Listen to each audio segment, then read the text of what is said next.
it can be scary sometimes to be listening to something other than human and following what they have to say, because it brings you into this realm of uncertainty, of the unknown that a lot of people are afraid of. But we're, like it or not, we are in that place so deeply right now, the place of the unknown and the uncertain. So if not now, when? There comes a time on your soul journey where you are called home to your true self.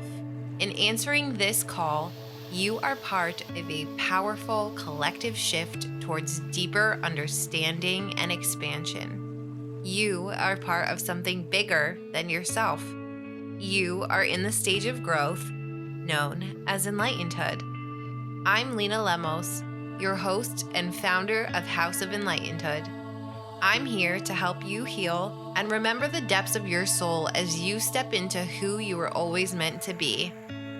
Spirituality should be as simple as coming home to yourself and tuning into your heart. And on this podcast, I provide you with channeled wisdom and tangible tools to incorporate into your soul exploration. If you're inspired by today's episode, please leave a review, subscribe to the show, and share this episode on Instagram. I am so grateful that you're here.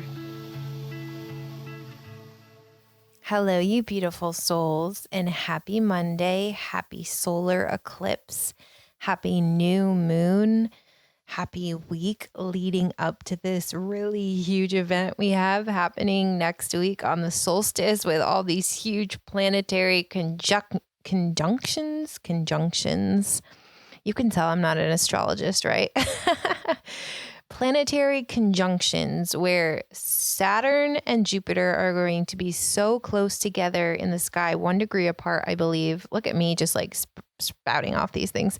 Where in the sky, it's going to look like they are one star, which is pretty cool. But it has not happened in this way ever. And last time it did, some crazy-ish happened. So the energy right now on this planet is crazy. I don't know about you, but I have been exhausted. I have been in bed every night at 8 o'clock in the last week and just truly honoring what comes up for me, letting it flow through, really trying to stay grounded and in the highest frequency possible. I've heard a lot of spiritual teachers and ascension guides talk about how this time right now, this time leading up to the solstice is so important for our frequency. And this is what we've been training for in terms of learning how to detach from things that are stealing our joy, stealing our power, keeping our frequency lower, and making sure that we are nourishing our soul, nourishing our body, nourishing our energetic body. So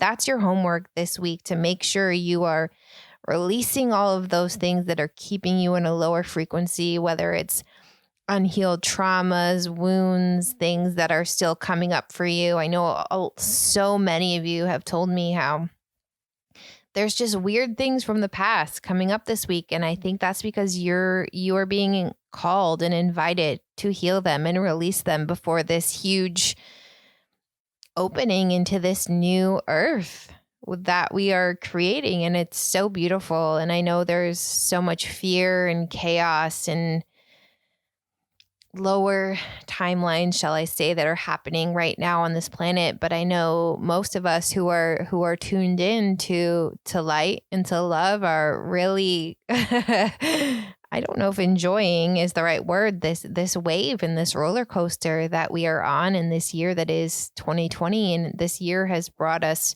so much healing and so much clarity and so much expansion. Which leads me to something really exciting that I have been dying to share with you. And it's not premature, but I'll have a lot more to share with you as we continue to unravel and to build and to grow and to launch. But I think I told you a few weeks ago that the universe has just continuously clotheslined me for the past few months. And since September, really, things have just happened so fast. And I kind of want to preface this with this idea that we ask for blocks to be removed so we can grow and expand, right? We ask to up level, we ask to grow, we ask for our dreams to come true. But for those things to happen, like there has to be a tangible thing that happens on the earth plane, if that makes sense. So if I'm asking for me to step into my power and to remove things that are keeping me from serving in the highest truth and compassion for people on this planet, which I have been working on for the past 2 years, things kind of have to move and shift. Those of you who have seen the Queen's Gambit, you know how she kind of visualizes the chess pieces moving on the ceiling, and they're very like Harry Potter-esque chess pieces. Like things like that have to shift in your life in order to bring you to what you're asking for. And so I've been working on this for so long, and I realized that all these things kept happening to push me into this new state, to this new place, to this new path. And it's kind of just a culmination. I've described it as picking up the puzzle pieces and seeing the clear puzzle of what that image is. And it's kind of been that, but also those things, there had to be a lot of screens removed to finally be able to see what the picture is. Am I making sense? I don't really know anymore. But what I am so excited to share with you is that for the last almost 2 years, you're like, Leena, get to this already, but I feel like it needs context. 2 years ago, when I was 6 months pregnant, I was given this divine download of this word, enlightenedhood, that those of you who have been here from the beginning or you're listening for the first time, obviously, hey, enlightenedhood, this state of awakening, this state of expanding, this state of this innate call that you're more, there's more, and to show up and do better for you and for your family and for your community. And I have slowly been trying to put the pieces together of what does that mean to the world? What does that mean to me? What does that mean to the way that I show up and serve? And so I originally, as a new mom, started asking other moms, how are you doing it? What does your spiritual practice look like? Why is no one having this conversation about spirituality and motherhood? And I used my 10 plus years of media and marketing and PR video experience to put together this kind of conversation and movement in that there's a different way to do things. And that started to expand to figure out, okay, how do we create this conversation, but also serve from an educational standpoint? And that grew. And then I grew and I realized I was being called to serve more than just mothers, because there's so much of the early stages of figuring out how to show up in the world involved me healing a really deep motherhood, not really motherhood wound, but more of a femininity, like my divine feminine. I had to heal a lot of that because I held so much shame around my sexuality, around motherhood, pregnancy, all that stuff. And once I healed that, I was truly called to step up and use this term of enlightenedhood to spread more light and to be able to help people who are starting to awaken, but see this version of spirituality that is deeply saturated in materialism, in ego, and white women. And I am really frustrated with the way that we have presented spirituality, and it totally is disconnected from the people who need it most. And every time I would sit and I would write down my intentions and my manifestations for what I wanted this small little company that I created to become, there were always 2 words that were included, and that was media empire. I was a TV, film, screenwriting major. I have a PR master's degree. I love creating content. I love speaking. I love the written word. I wrote a book that many of you have bought. Thank you. I love media so much that I embarrassingly will tell you that when I wrote my college essays to apply to all these different multimedia programs, I believe the phrase I used was, I put the me in media, basically saying that I love it more than anything in the entire world. I used to try to get my parents to help me make feature films, and I wrote all these books when I was a kid. And storytelling is how I thrive. And not that I had gotten off path. I was always honoring that with the soul lift projects we were doing, the stories I was sharing in the beginning, the videos I was creating, this podcast, but I want to go bigger. I want to go better. And after the universe clotheslined me a few times, it became very clear and very apparent that there was something I was missing. And so I asked, what was that? What am I missing? What is that misalignment that's happening?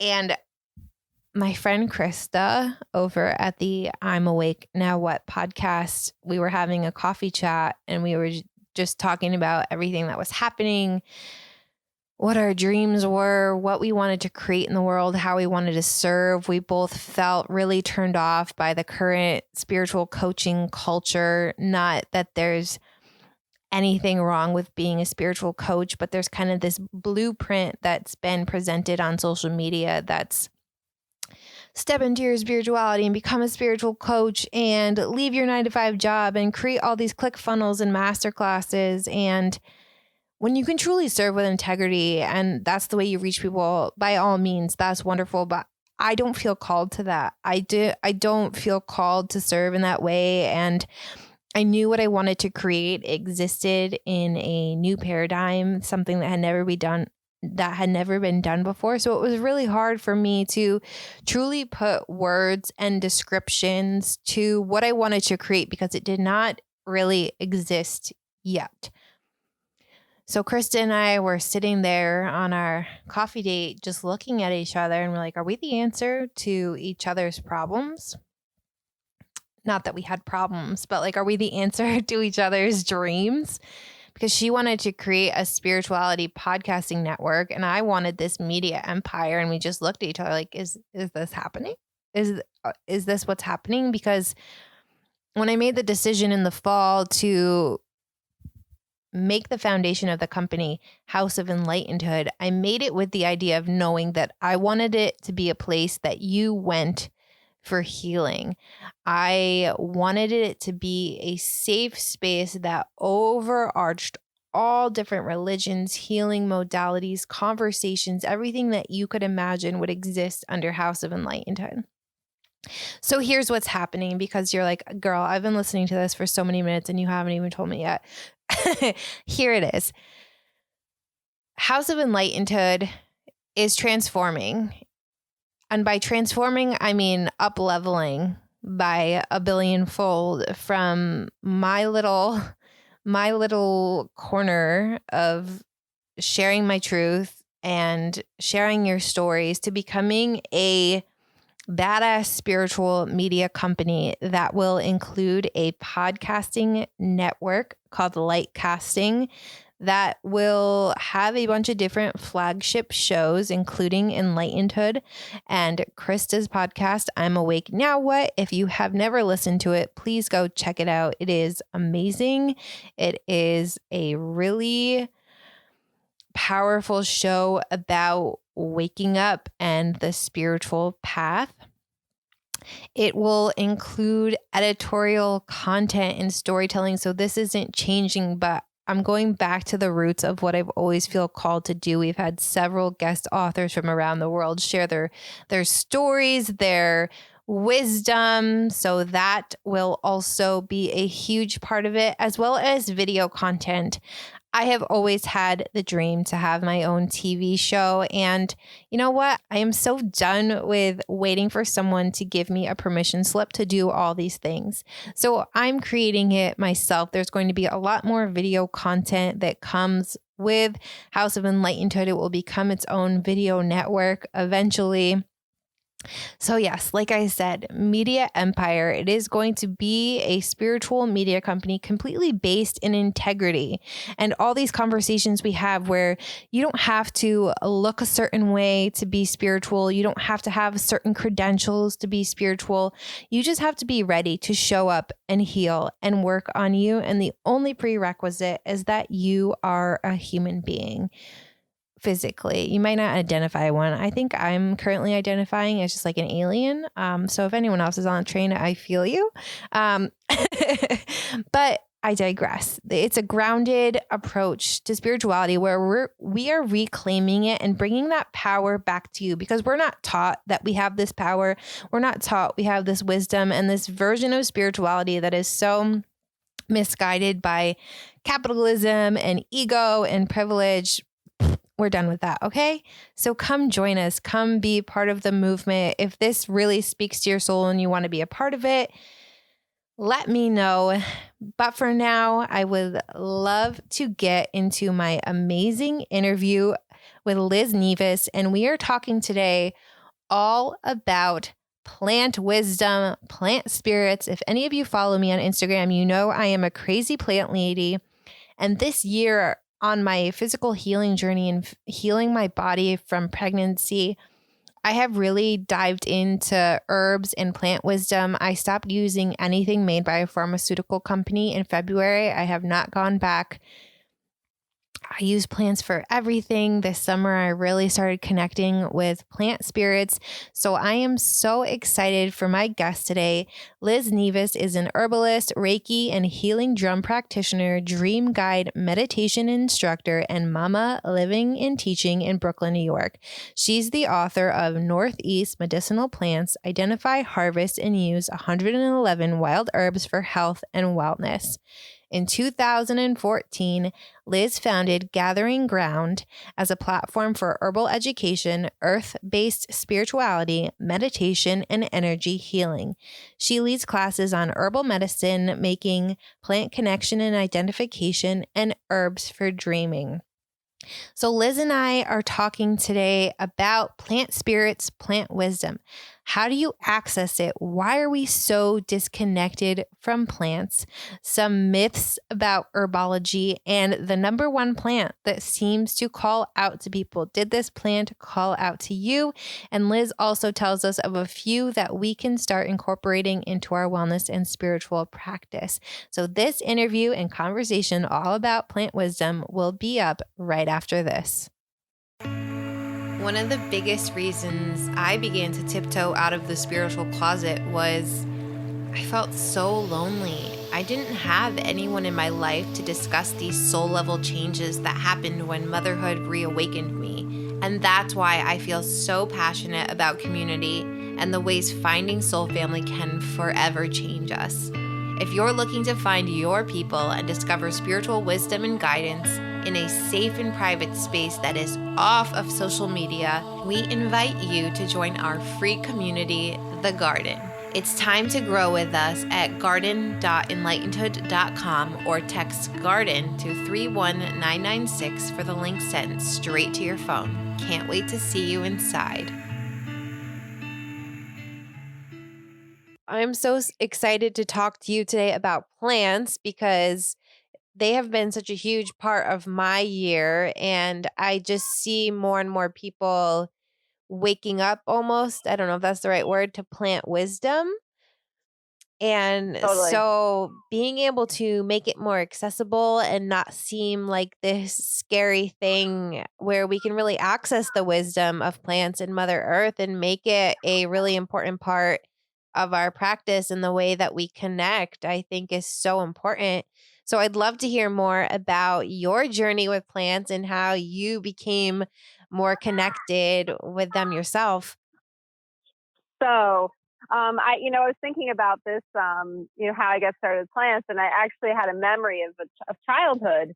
I didn't grow up in a household that used herbs. I know some people were blessed with that sort of gift of having family pass down that information to them, but I'm a bit of an oddball maybe in my family a little bit.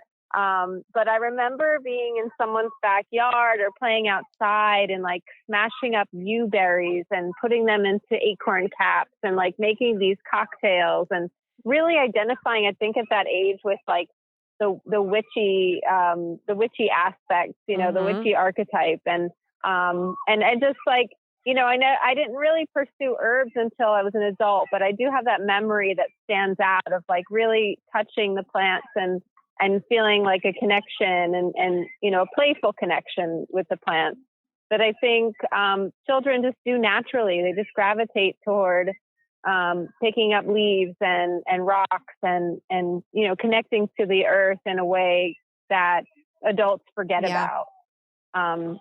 And not having any fear, you know, they're just exploring and trying new things. So I just remember that, but, you know, it wasn't until much later, you know, not until I was in my 20s, late 20s probably, when I really started pursuing an herbal path. I was working in advertising at the time, in pharmaceutical advertising, actually. And I didn't want to work in an office environment anymore, or actually felt like it was making me feel sick. I wanted to be outside. I really wanted to be out in nature all the time. So I just started kind of surrounding myself with information, as much information as I could. I started a blog as a way to learn. I started to just collect info from websites, blogs, things like Tree Hugger, and then I learned about permaculture, and it was something entirely new to me.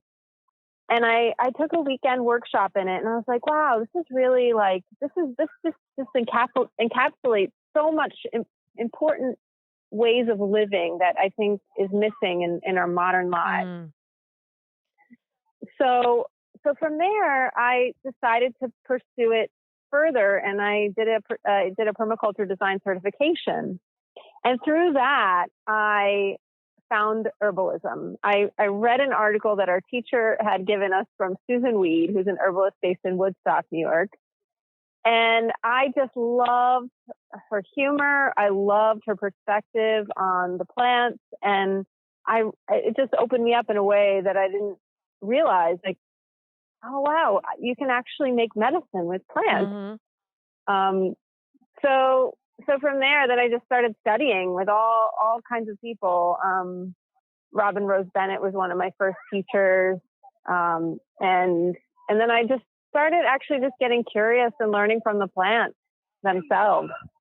Yeah. So I think that's a good segue to kind of talk about plant spirits, because I think those of us who have connected with plants can attest to the fact that there is such a thing, but maybe someone with not as much awareness might scratch their head a little. Can we talk more about plant spirits and what we mean by that and the benefits of connecting to the spirit of a plant? Sure. I think it's funny that, you know, people might not be sure about it, but I think I can say that most people probably have a tree or a plant or some, you know, plant being that they've connected with in their lifetimes. It's been really important to them, people that probably you would not expect.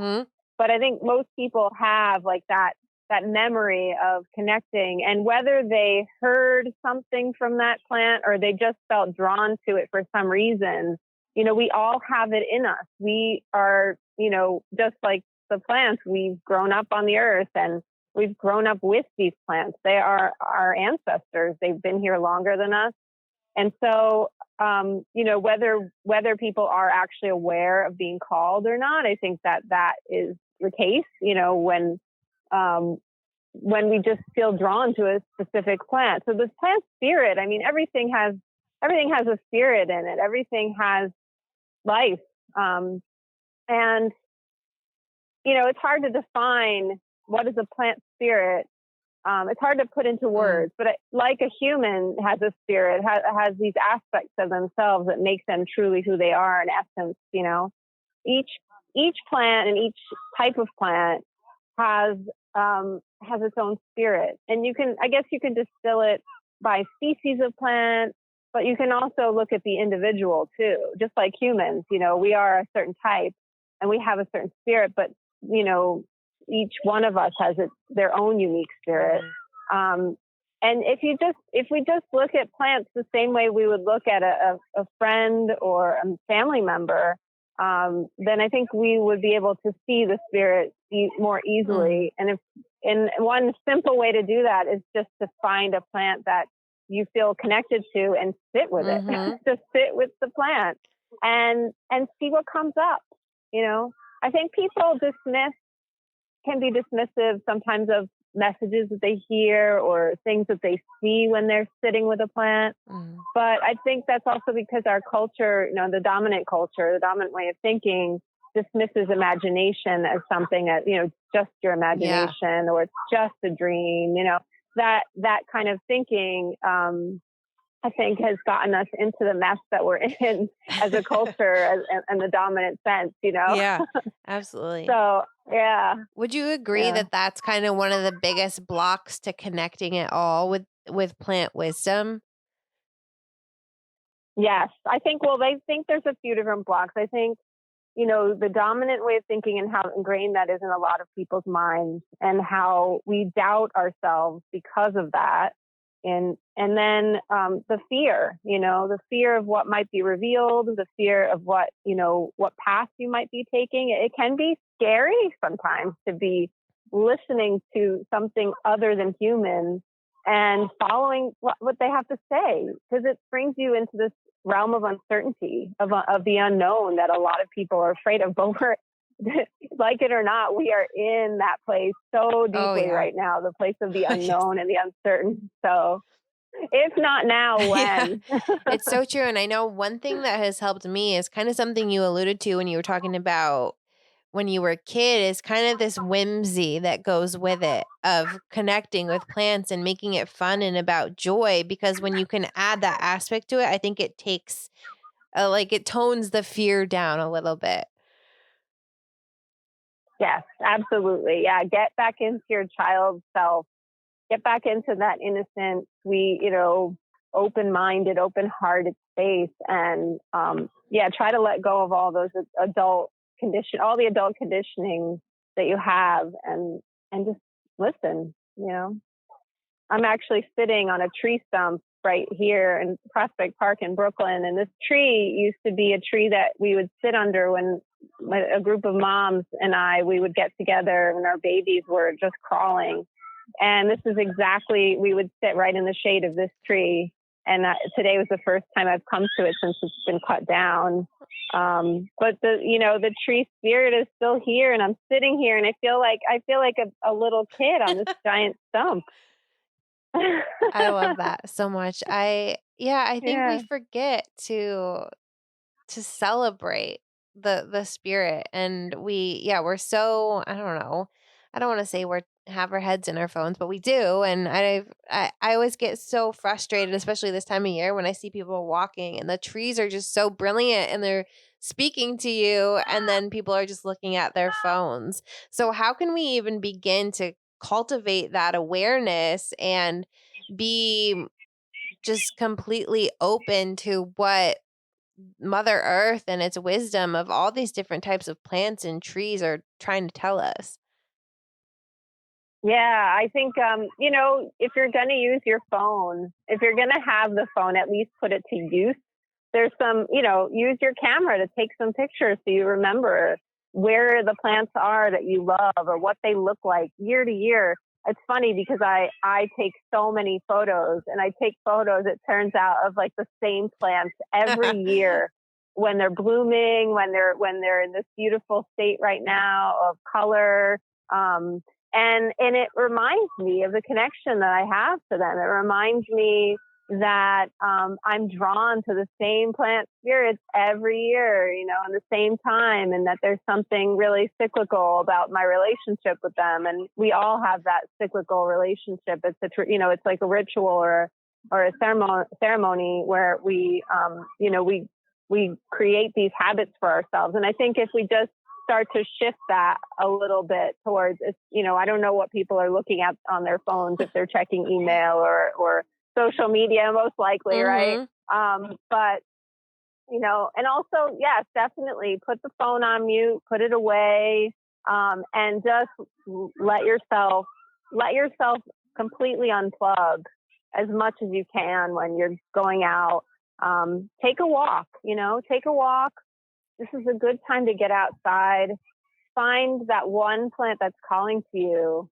And like I said, just sit with that one. Or if you can't get out, maybe you have a house plant that you can just sit with. And they're beautiful mirrors for us. They're they're not going to talk back in the same way, a person would talk back, but they're going to listen.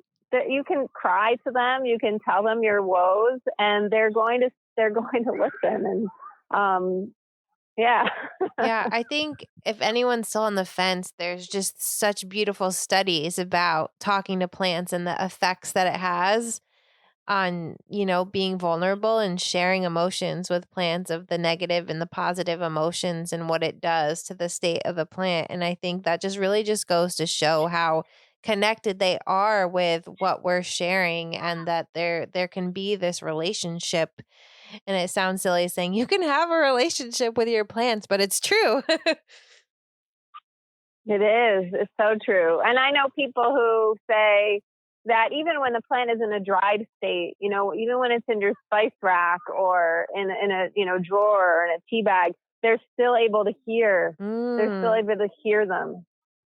So, it doesn't, it doesn't have to be something fancy. It doesn't have to be, you don't have to even go outside. There's plant life all around us all the time. The furniture you sit on, all these things came from plants. So even just connecting with that knowledge that we rely so much on plants. Open up your vegetable drawer in your refrigerator. Yeah. There's so many ways of connecting.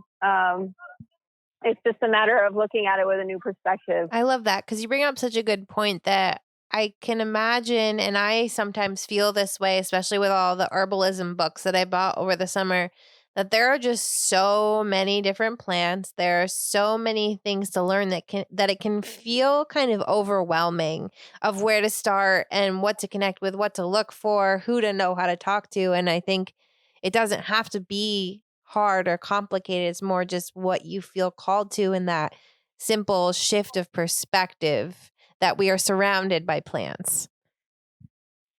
Yeah, that, and start simple. This is something I have to tell myself all the time still after like 12 years of studying herbs. And you have to just keep it simple. Choose one plant.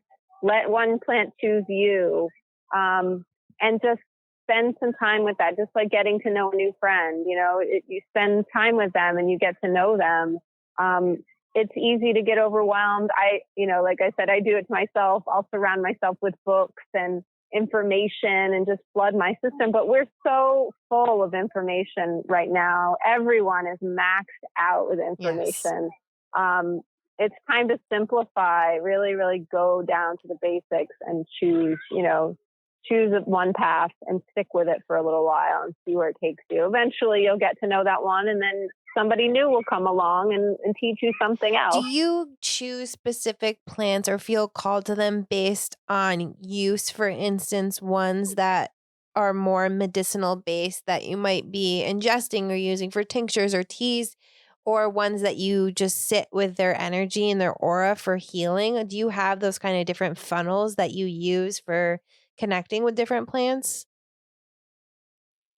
Yeah, I think, sometimes they come in different ways. So, sometimes I'll get a dream. I'll have a dream of an herb. And that's one way that I've connected. And then from there, I will, find or make the medicine from that, and then keep learning about it. And, after I've kind of exhausted my own intuition about it, I'll read online or look in a book about, what do other people say, to sort of somewhat validate what I've come up with, but also to get different ideas from other people. And, as you get to know each plant, you get to understand, which parts of it are used for medicine, what kind of medicine is the best way to take it, A lot of cases, just making a simple infusion or tea is like one of the best ways you can take medicine and get to know it, because you're tasting it, you're infusing it with water, you're bringing it back to life, and it's a slow way. You're sitting with it,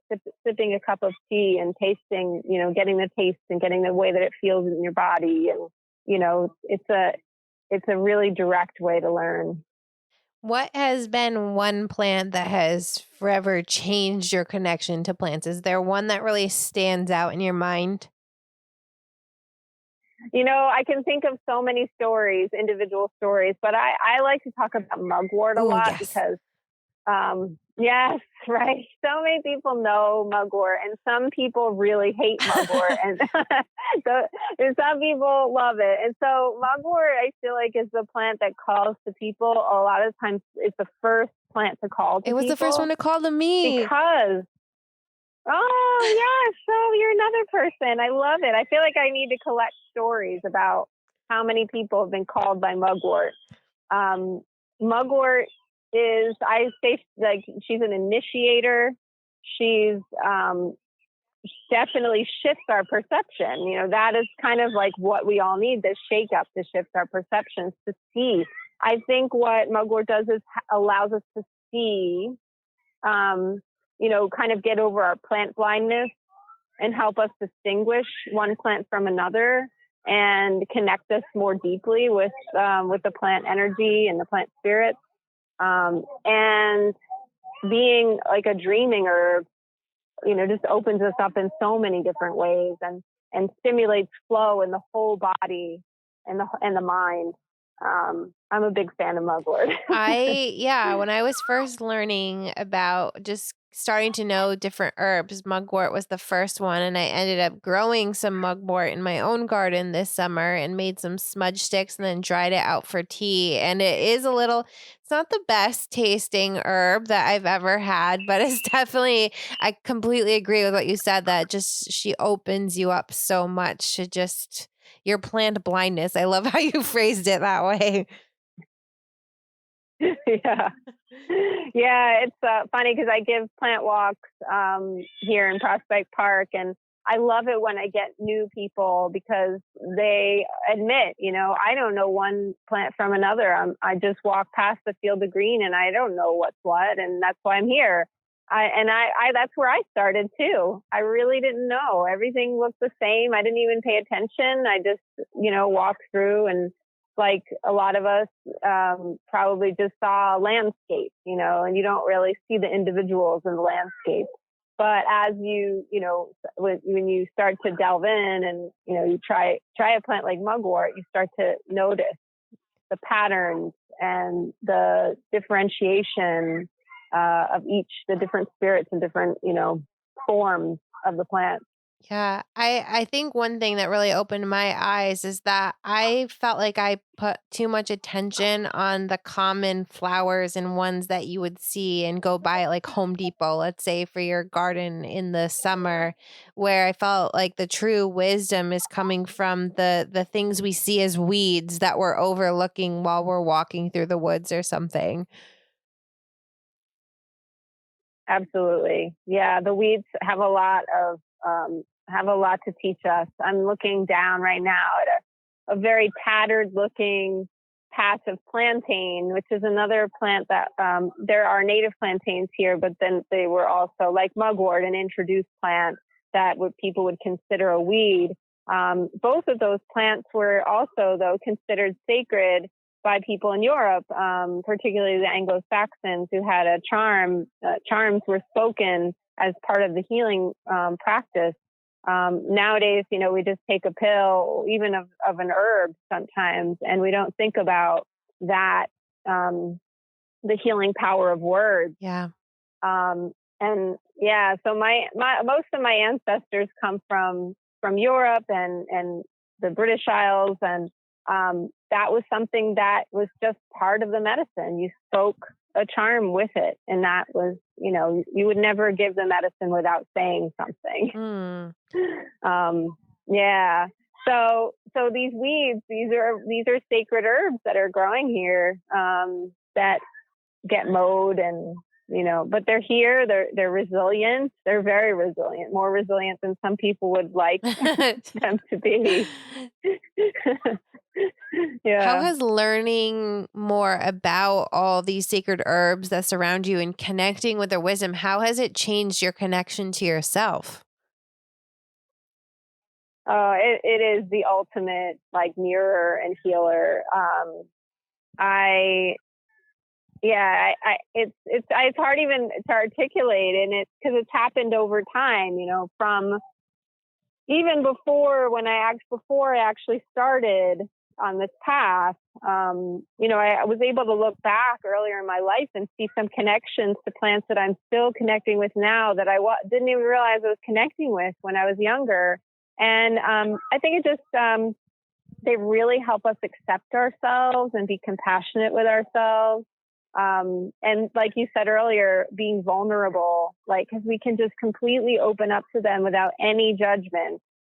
And that is really such an important thing for people today. I think there's a lot of shame and judgment, self-shame, self-judgment, lack of compassion that is pervasive. And the plants really, for me, have opened me up to that healing. Wow. It's so beautiful to hear you say that. And again, I just feel, I don't know if frustrated is the right word, just that it's something that completely surrounds us in our everyday life and can be so simple and so beautiful and profound, yet it's something that we are completely overlooking. Yeah, I mean, I don't know. I think that this time I'm definitely witnessing a shift in that. Yeah. I don't know if it's because of where I live, being such a populated place, and being so close to this big public space and seeing it being utilized in a new way. Like people are really getting outside and enjoying being out here in the elements.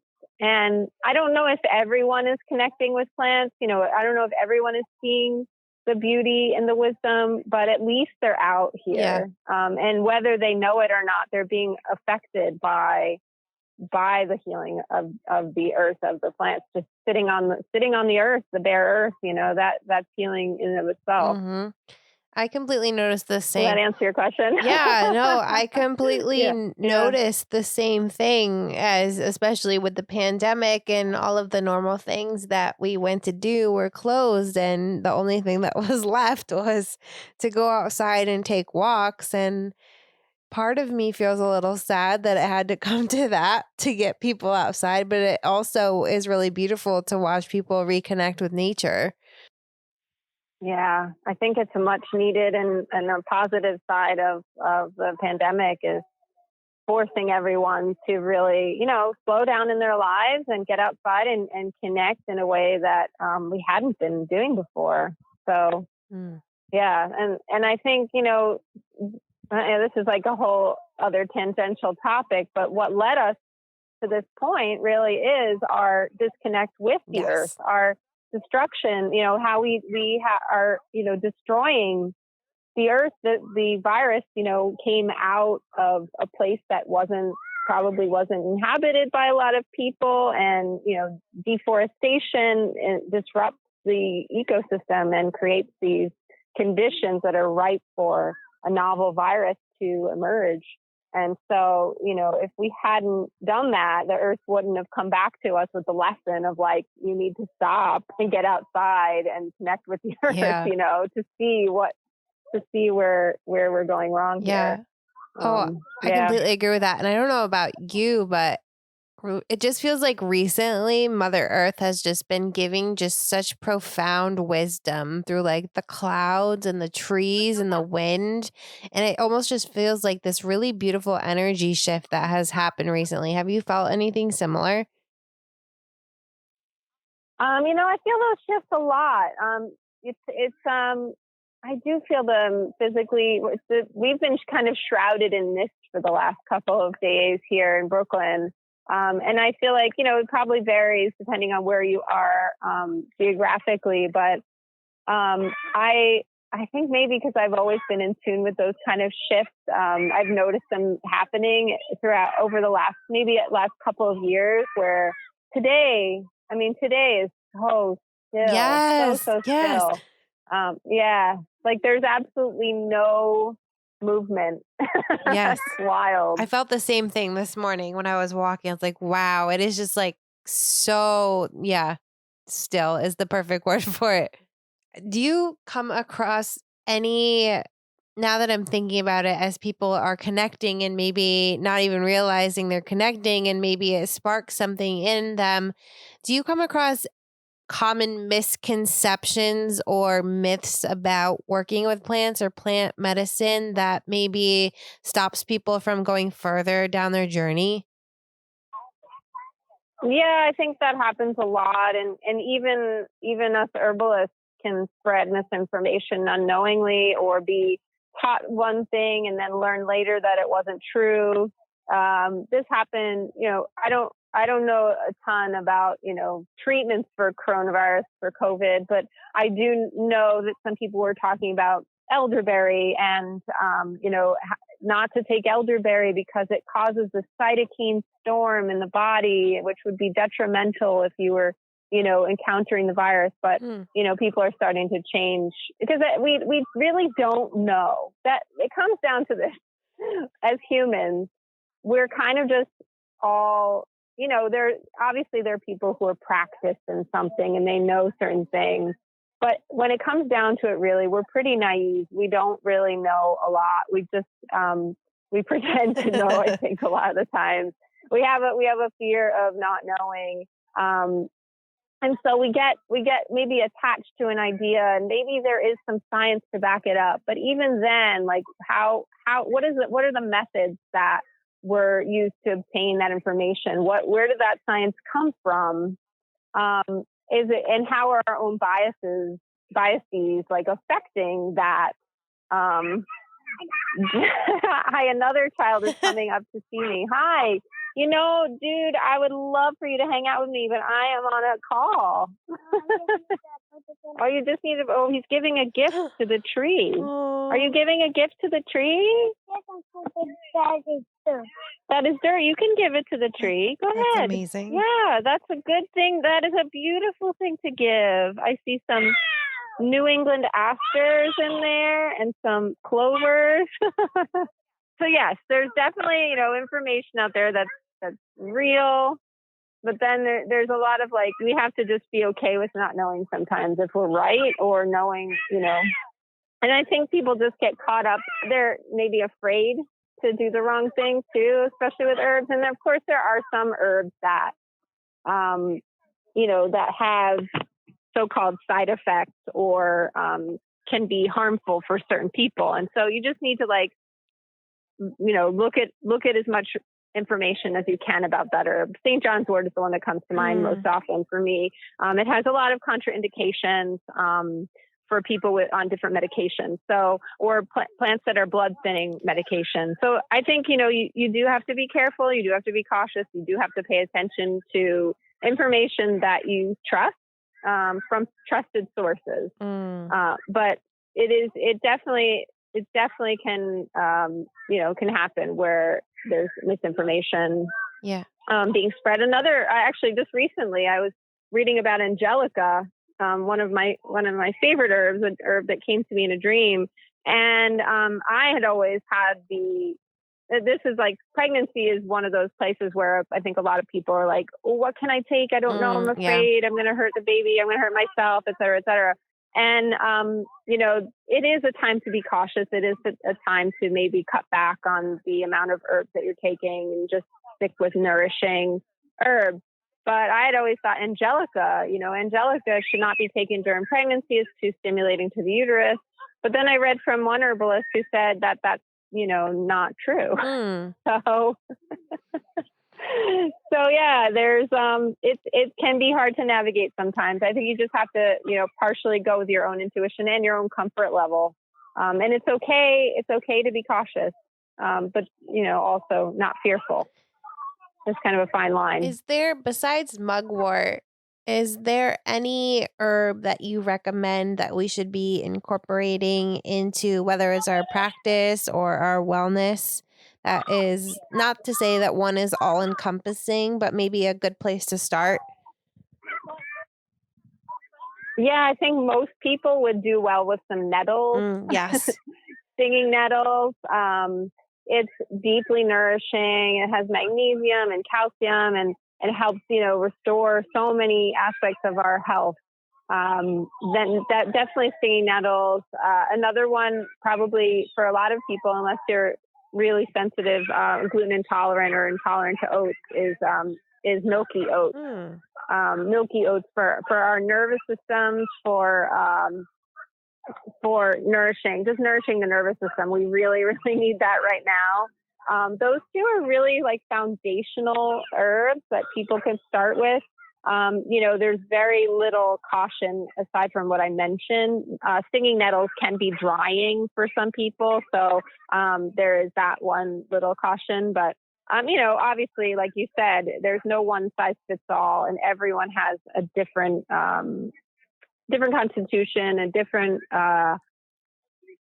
way of, metabolizing things. And so not every herb is going to work for every person. But yeah, those two I feel like are really good foundational herbs that most people can tolerate. Yeah, I drink nettle every day. It helps my allergies so much. Yeah. Yeah. Yeah, totally. It's antihistaminic, and also just the way that it, nourishes the body. I think just, it makes you less reactive in general. Well, Liz, it's been such a pleasure to talk about all things plants with you. Thank you so much for demystifying some things about plant wisdom. And I really hope that everyone listening will consider bringing more plant allies into their life. Yeah, me too. It was such a pleasure to talk to you, and I'm happy to share any more information if anyone wants to reach out. I'm available. Yes, I will put all of Liz's information in the show notes so you guys can soak up all of her amazing plant wisdom.